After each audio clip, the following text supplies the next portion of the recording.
So today I'm here to tell you about the man who made it possible for me to sponsor you. Kevin Kehoe lived a life to the fullest. He embraced adventure, hard work, and joy in everything he did. At one point, he owned 6 motorcycles, a vintage Thunderbird, and a Corvette. He was an avid marathon runner, and when he turned 40, instead of slowing down, he decided to learn how to surf. That was Kevin, always challenging himself, always chasing life with enthusiasm and courage. Kevin traveled constantly for work, visiting clients throughout the Midwest and East Coast every single week. He became my weekend husband.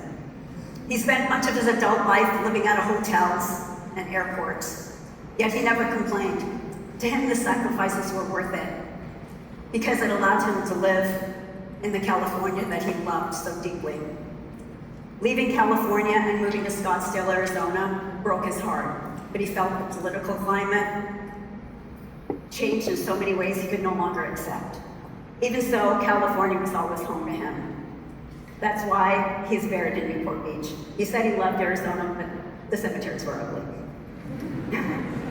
In a way, he finally made it home, and now the politics don't bother him anymore.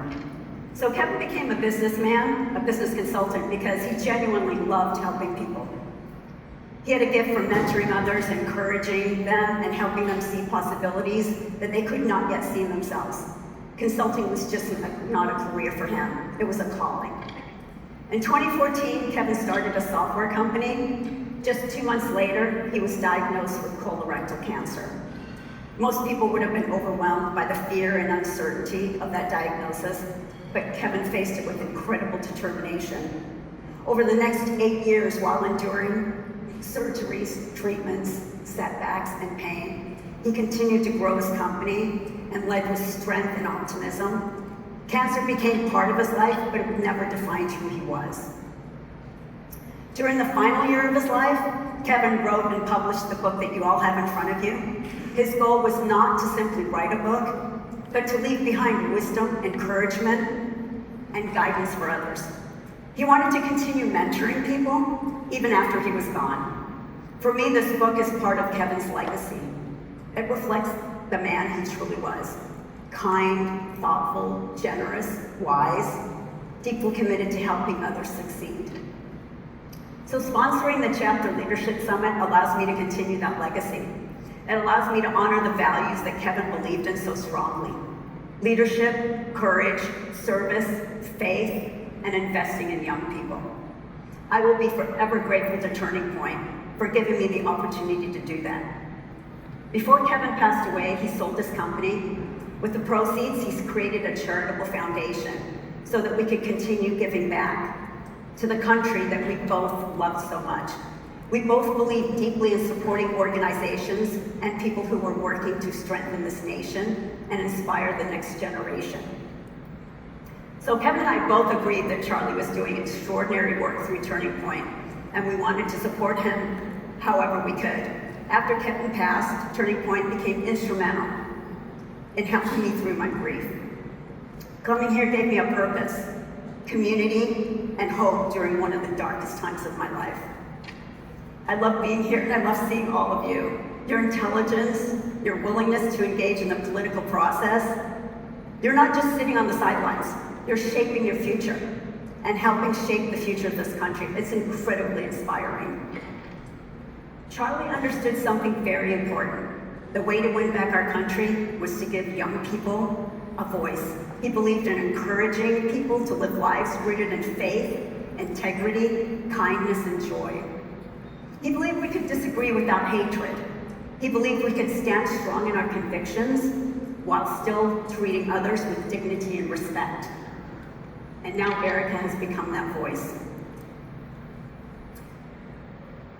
Today feels bittersweet. We are together again, but there's also a tremendous hole in our hearts because our beloved Charlie is gone.